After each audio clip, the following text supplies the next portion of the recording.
नमस्कार दोस्तों। हरियाणा में एक धार्मिक यात्रा के दौरान भड़की हिंसा और उसके बाद हुए दंगे ने 6 जानें ले ली। 100 से ज्यादा गाड़ियों को आग के हवाले कर दिया गया।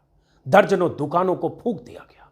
दोनों पक्षों की तरफ से आरोप प्रत्यारोप के बीच अब कुछ सवाल हैं, कुछ तस्वीरें हैं, कुछ गवाह हैं और कुछ बयान हैं। अगले 15-20 मिनट तक मेरे इस वीडियो को गौर से देखिए और समझिए कि जो हुआ वो क्यों हुआ। हिंदुओं को मुसलमान है, हिंदू मुसलमान है। नाम तो भाई चलो डॉक्टर तो कैमरा बंद कर। हिंदुओं को मुसलमान है, हिंदू मुसलमान है।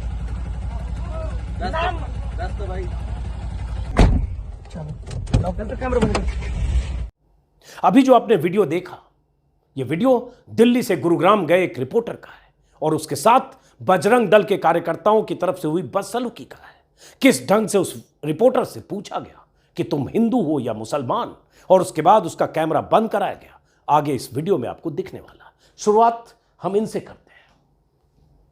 नूह और गुरुग्राम में हुए दंगे की पृष्ठभूमि को समझने के लिए सबसे सटीक बयान बीजेपी के सांसद और मोदी सरकार के राज्य मंत्री राव इंद्रजीत सिंह का है। तस्वीर में जिन्हें आप देख पा रहे हैं, हरियाणा के नूह इलाके में जो धार्मिक यात्रा निकली थी, उसमें शामिल लोगों के हाथों में किसने हथियार थमाए? ऐसे तलवार लेकर कोई धार्मिक यात्रा में जाता है क्या?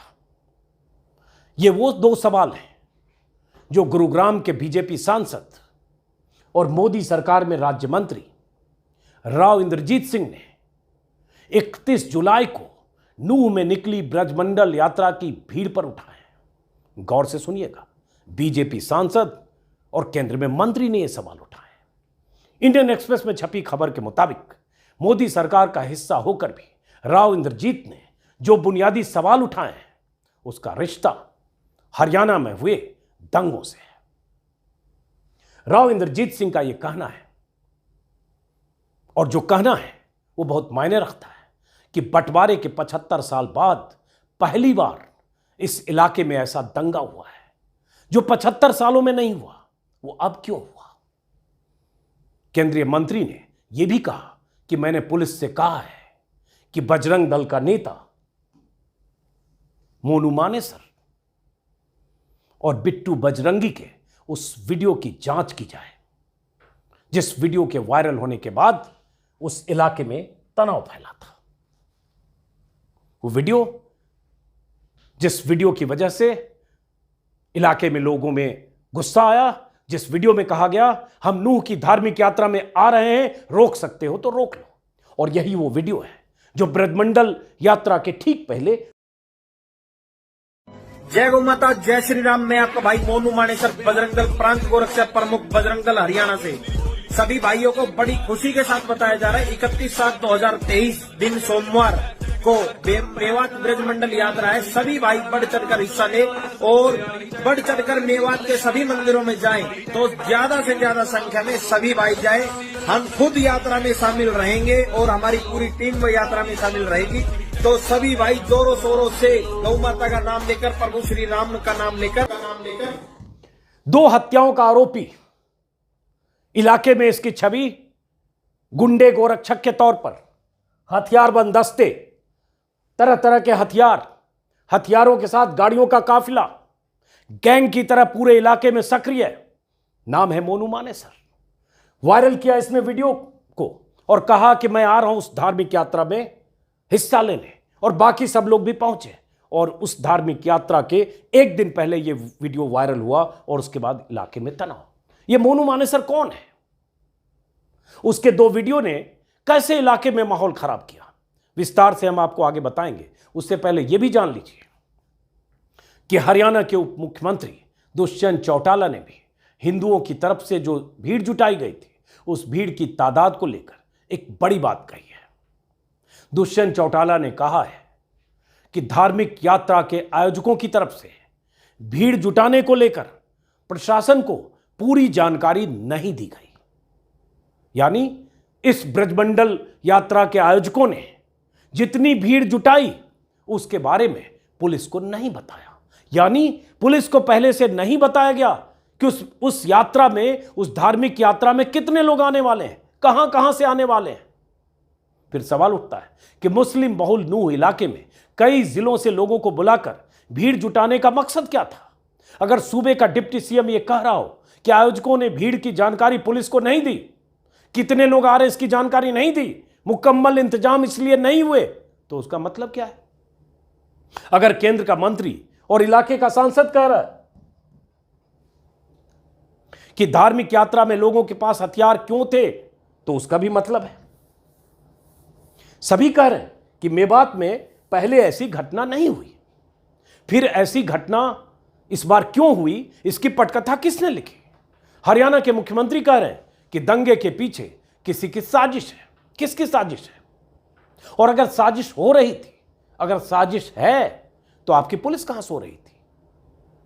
जिस दिन दंगे हुए उस दिन पुलिस बल पर्याप्त संख्या में वहां तैनात क्यों नहीं थी, जबकि पहले से इलाके में तनाव हो गया था मोनू मानेसर के वीडियो की वजह से? इन सवालों के जवाब में छिपी है हरियाणा में हुए दंगों की वजह। क्या खट्टर की पुलिस इन सवालों तक पहुंचेगी या एक पक्ष के लोगों को दंगे के लिए जिम्मेदार ठहराकर सियासी फायदे देखेगी?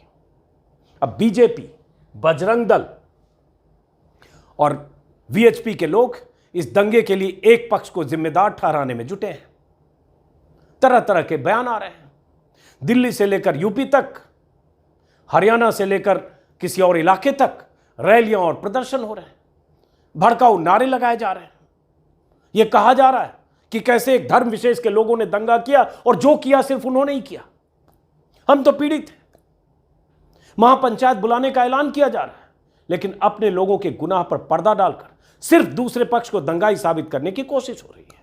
मीडिया का बड़ा तबका परसों रात से कल पूरे दिन लगातार यह फैलाने में जुटा रहा कि दंगाई सिर्फ एक समुदाय के लोग थे, हमले और आगजनी एक समुदाय के लोगों ने ही किए, दूसरा पक्ष तो पीड़ित है जो जान बचा रहा था। क्या यही सच्चाई है?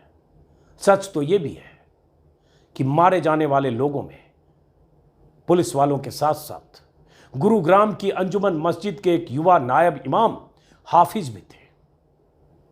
रात 12 बजे के बाद मस्जिद पर दंगाइयों ने धावा बोला और नायब इमाम को इतना पीटा कि कुछ देर बाद उनकी मौत हो गई। मस्जिद को भी तहस नहस कर दिया गया। पुलिस ने मस्जिद की सुरक्षा का वादा किया था, लेकिन जब 40, 50 या 60 दंगाई मस्जिद के भीतर फांद कर पहुंच गए तो पता नहीं पुलिस कहां थी। आगजनी और लूट के शिकार लोगों में ऐसे बुजुर्ग भी हैं। जरा इनकी तस्वीर देखिए जो आज सुबह से वायरल है और इनकी बेचारगी महसूस कीजिए। इनकी कोई दुकान थी, कोई ठीहा था, आग के हवाले हो गया, सब कुछ जला हुआ है, कोई भी सामान इनका सलामत नहीं है।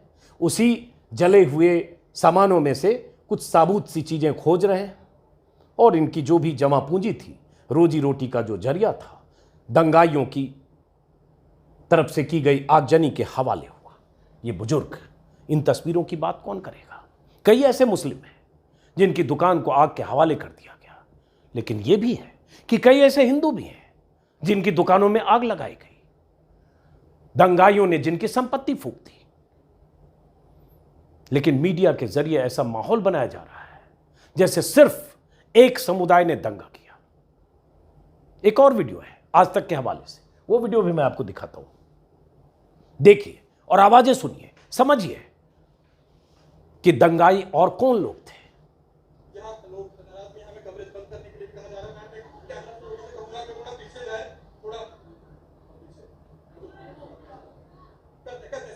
कौन कैमरा बंद करने के लिए कह रहा है? बंद करने के लिए कह रहा है, तो थोड़ा सबूत आपसे कैमरा बंद करने के लिए कौन कह रहा है? पुलिस है।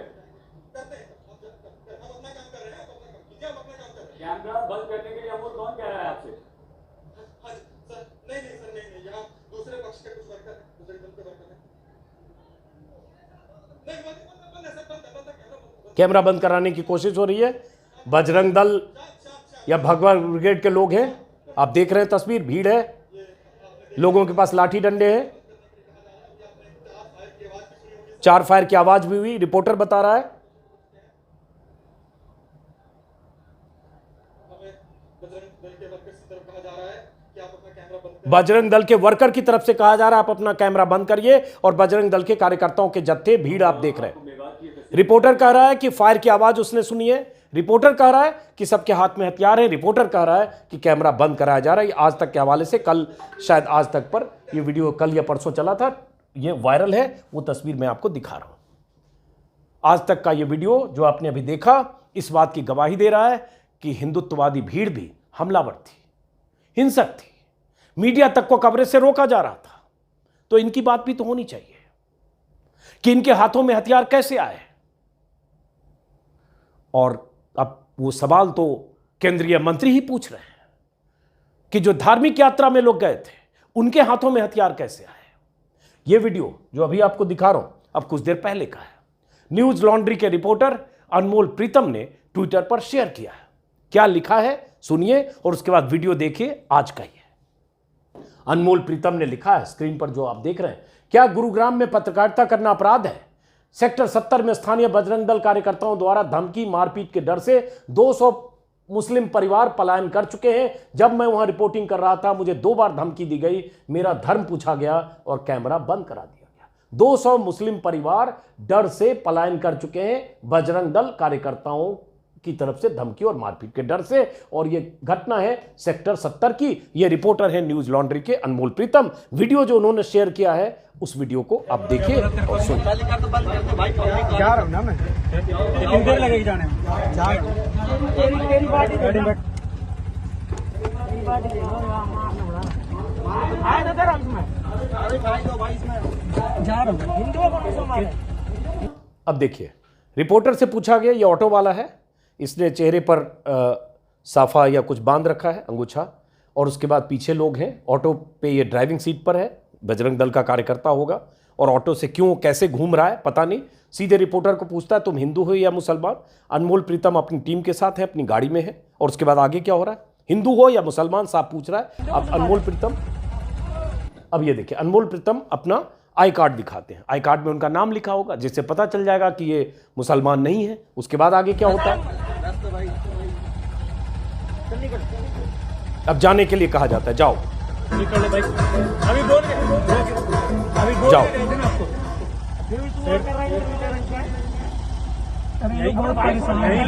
ये लोग बहुत परेशान हैं। अनमोल प्रीतम बोल रहे हैं ये लोग बहुत परेशान हैं। मतलब अनमोल प्रीतम जो ये लोग थे जो मुस्लिम परिवार पलायन कर चुके थे उनकी स्टोरी कर रहे थे, उनका जिक्र किया, ये लोग बहुत परेशान हैं। तो ये कहता है, सुनिए, सब कुछ कहानी आपको पता क्या कहानी हो रही थी? ये कहता है कहानी आपको पता है क्या कहानी है, जो ये बैठा है ऑटो में आगे।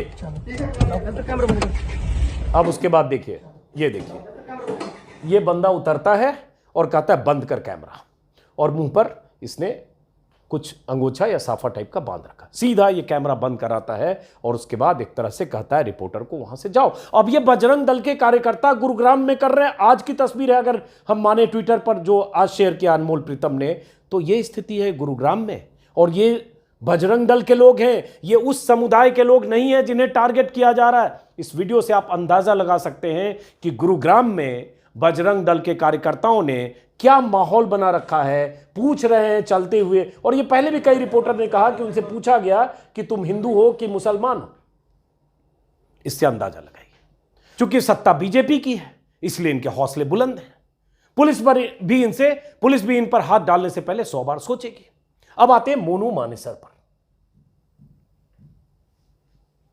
दंगे के बाद से एक बार फिर मोनू मानेसर चर्चा में है। कई वेबसाइट और अखबारों की रिपोर्ट के मुताबिक मोनू मानेसर ही वो शख्स है, तस्वीर में आप देख पा रहे हैं, मोनू मानेसर ही वो शख्स है जिसकी वजह से नूह इलाके में उत्तेजना फैली और दंगे की नौबत आ गई। कौन है ये मोनू मानेसर? मोहित यादव उर्फ मोनू मानेसर वो शख्स है जिसका हथियारबंद गैंग मेवात और मानेसर समेत हरियाणा के कई इलाकों में गोरक्षा के नाम पर गुंडागर्दी करता है। उसके हथियारबंद दस्ते में कई लड़के गाड़ियों के काफिले में चलते हैं, पीछा करते हैं, मुसलमानों को टारगेट करते हैं, गो तस्करी के शक में किसी को भी दबोच लेते हैं, किसी के साथ मारपीट करते हैं और वीडियो यूट्यूब पर अपलोड करते हैं। मोनू मानेसर ही वो शख्स है जिसके गैंग पर फरवरी में जुनैद और नासिर नाम के 2 युवकों को पीटकर और जलाकर मार डालने के आरोप है। मोनू मानेसर वो शख्स है जो 5 महीने से फरार है और नूह इलाके के लोगों में इसको लेकर जबरदस्त आक्रोश है, क्योंकि इस पर अगवा करने और हत्या करने के आरोप है। मोनू मानेसर ही वो शख्स है जिसने नूह की इस धार्मिक यात्रा में शामिल होने का ऐलान करते हुए वीडियो जारी किया था। मोनू मानेसर ही वो शख्स है जिसके इस ऐलान के बाद कि वो अपनी पूरी टीम के साथ नूह की धार्मिक यात्रा में आ रहा है, जो आपने सुना वीडियो में, पूरे इलाके में तनाव फैल गया। मोनू मानेसर ही वो शख्स है जिसके खिलाफ कई मामले दर्ज हैं और उसके आने की खबर फैलने के बाद इलाके के लोगों को अंदेशा हुआ कि वो यात्रा के दौरान, जिस यात्रा में बहुत भीड़ भी होगी, अलग अलग जिलों से लोग बुलाए जा रहे हैं, कोई उत्तेजक हरकत कर सकता है। मोनू मानेसर वो शख्स है जिसकी पीठ पर बीजेपी, बजरंग दल और बीएचपी के नेताओं का हाथ है। पुलिस भी इसे संरक्षण देती है और इसी दम पर वो हरियाणा के कई इलाकों में कथित तौर पर गोरक्षकों का गैंग चलाता है। तो सवाल उठता है कि क्या मोनू मानेसर ने वीडियो जारी करके अधिक से अधिक लोगों से नूह पहुंचने की अपील नहीं की होती?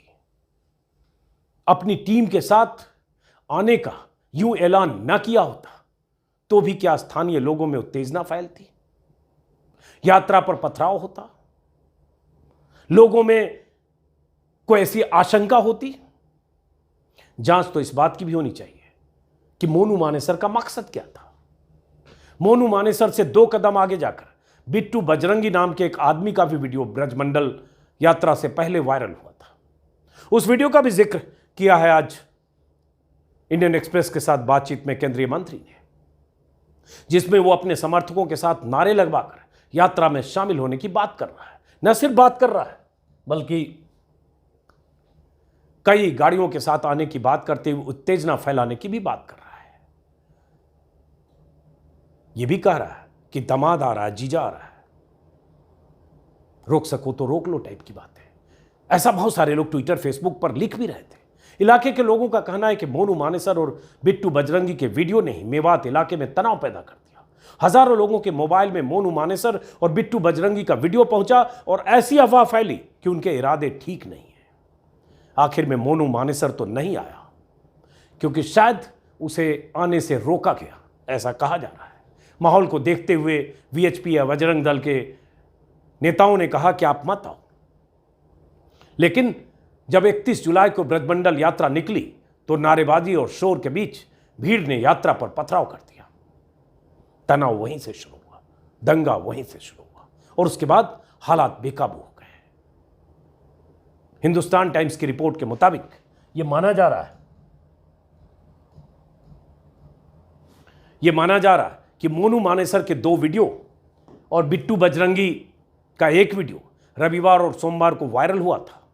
इसी खबर में यह भी कहा गया है कि सोमवार को निकलने वाली यात्रा भले ही धार्मिक थी, लेकिन वीएचपी और बजरंग दल की इस यात्रा का एक मकसद उस इलाके में ताकत का प्रदर्शन करना भी था, ताकत भी दिखाना था। इसलिए अलग अलग जगहों से भीड़ जुटाई गई थी।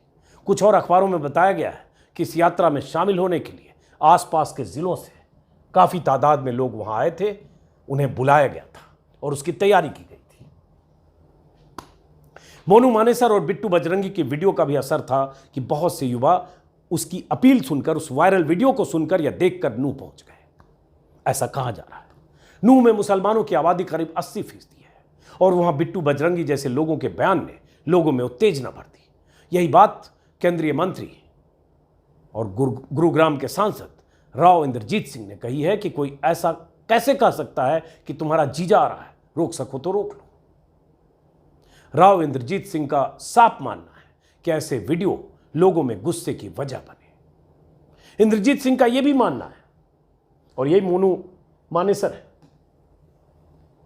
राव इंद्रजीत सिंह का यह भी मानना है कि दूसरे पक्ष के लोगों ने भी पथराव करके आग में घी का काम किया। इसमें कोई शक नहीं कि नूह में हिंसा हुई और इसमें दोनों पक्ष के लोग शामिल हुए। नूह में हुई हिंसा का असर कई किलोमीटर दूर गुरुग्राम तक हुआ। थाने फूंक दिए गए, 2 पुलिस वालों की हत्या कर दी गई। जैसा कि मैंने शुरू में कहा, 100 से ज्यादा गाड़ियां फूंक दी गई, अस्पताल पर हमले हुए। मंदिर में सैकड़ों लोगों ने शरण लेकर जान बचाई। किसी तरह से पुलिस ने दंगाइयों की भीड़ से उन्हें बचाकर निकाला। दंगाइयों की भीड़ ने आधी रात को एक मस्जिद पर हमला करके वहां सो रहे इमाम को मार डाला, जो शुरू में मैंने आपको बताया।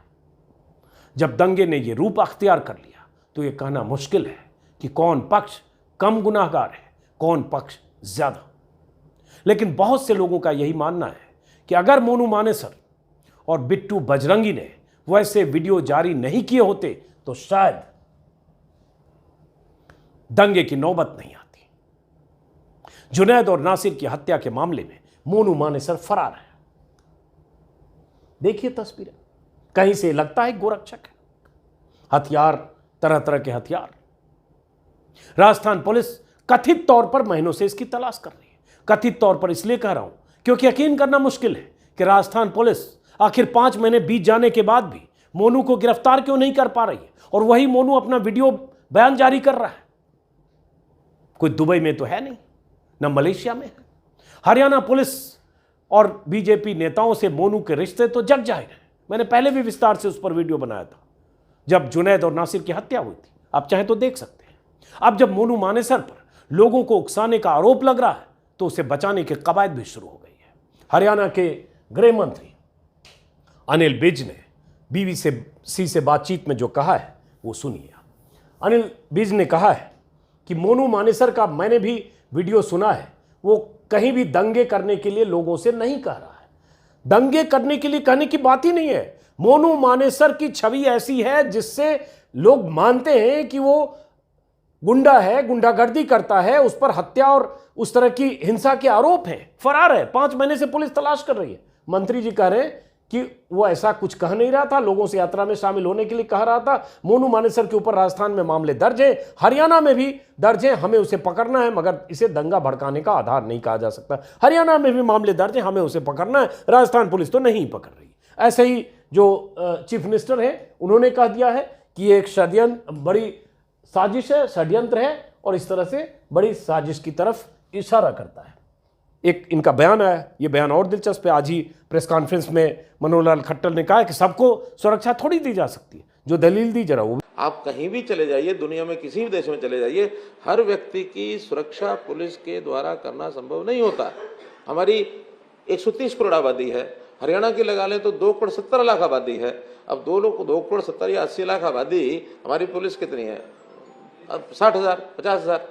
तो इसलिए ये वातावरण बनाना पड़ता है। हम वातावरण बनाएंगे, अपील बार बार करेंगे, हाँ उसमें से एक सीमा को लांघेगा।